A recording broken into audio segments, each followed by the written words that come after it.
It is Monday, May 19th, 2025, 7:15 p.m. on to day 6 of 40 Days of Doubt Devotion for the Skeptic, where I go through and I'm just going to read each day of this book and then also read my response that I wrote last year to this book, and then give my opinion, I guess, on where I stand today in a way. Let's just get straight into it. Day 7, why choose Christianity over all other religions? Some people are superstitious, I guess, but not me. If I cross paths with a black cat this morning, I'm not going to think, oh no, it's a black cat. I'm probably just going to think, oh gross, it's a cat. I'm anti-cat and I'm anti-superstition. When you think about it, religions can seem like slightly different variations of all the same superstitious tales. Creation narrative, flood myth, an angry god, frightened people, a miraculous hero, an eternal reward for some, and damned punishment for others. Sometimes I wonder why anyone with any knowledge of human civilizations would ever subject himself to a single closed religious system.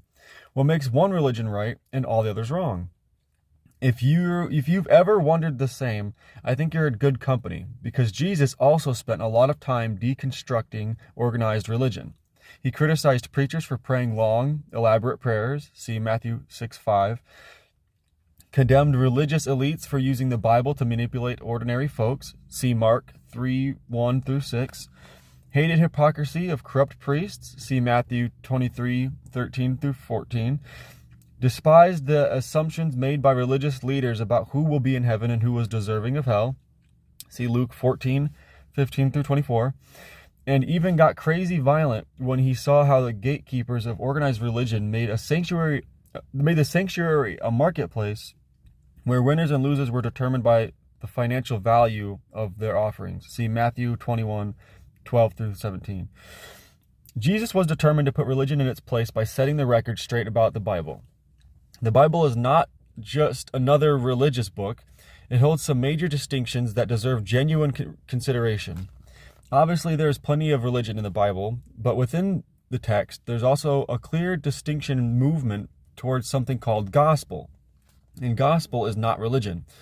Whereas religion is essentially a collective bargaining agreement with God. If we're good to Him, He'll be good to us.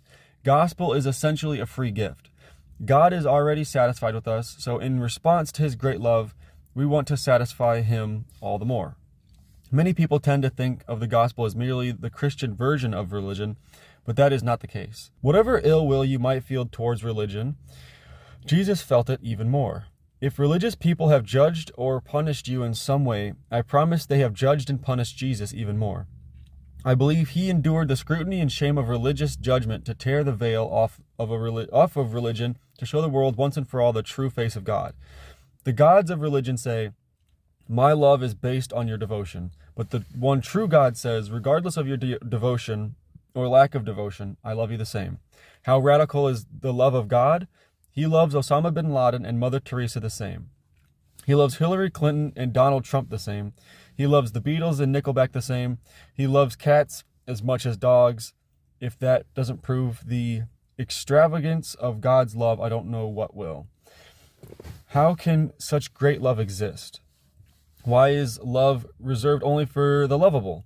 Because God is not merely religious, He is pro-gospel.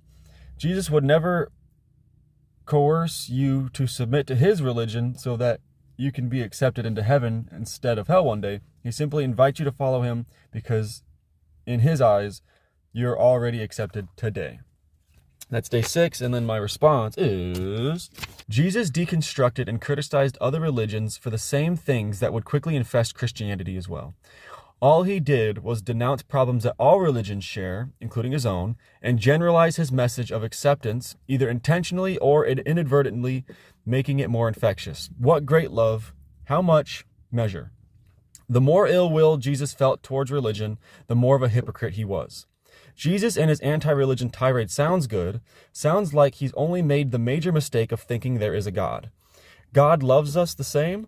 What makes a better bumper sticker? God loves Hitler or God loves pedophiles? That's my original response. And then to break that down a little bit, yeah, I mean, it is weird though. Like I said, a Jesus that didn't believe in religion would have been a great philosopher, I think. That's really all I have to say off of that entire chapter. And it's weird because that one, I just realized that the name of the chapter is like, why pick Christianity over any other religion? And although, yeah, like, and it's just saying the gospel part where it's like, because you're already accepted in a sense, and that's what I mean by the generalized acceptance. Just generalized acceptance, and if the morals are close enough, keep them vague enough, and people will follow your religion. Why pick Christianity? It's again still up to you and your choice and all that. But I suppose his answer was the gospel, as in you're already accepted. So why pick this religion? Because this religion will accept you no matter what. Which does lead to the interesting dilemma of, yes, God loves everybody equally, you know, and that's really nice. And believe me, personally, I know and understand like what that sentiment is getting at with the whole God loves everything type of thing. Like personally, I wouldn't use the word love. Like I said, for me personally, I'll get back to God in a second, but like for me, I think it's more of an understanding. Like I understand all these people and their perspectives of life and what led them to certain things. I understand people in a sense that done horrible things, right? But I would never say that I love these people. So for me, it's more of an understanding. So I can relate in the sentiment of what this is getting at, but the fact that they use the word love is kind of what I like to pick on, I guess. It sounds kind of bad when you say it that way, but I take it more of as not a dunk on religion necessarily, but I guess certain religious people that just don't understand their own religion and why God would love everybody, right? There's certain religious people that would be very hard to explain to that, yes, pedophiles, God loves them. God loves pedophiles. Or I guess if you want to be more specific, God loves a pedophile. Just happens to be a pedophile is every pedophile. You know what I mean? Something like, not God loves the idea of pedophiles, but he does love every single pedophile.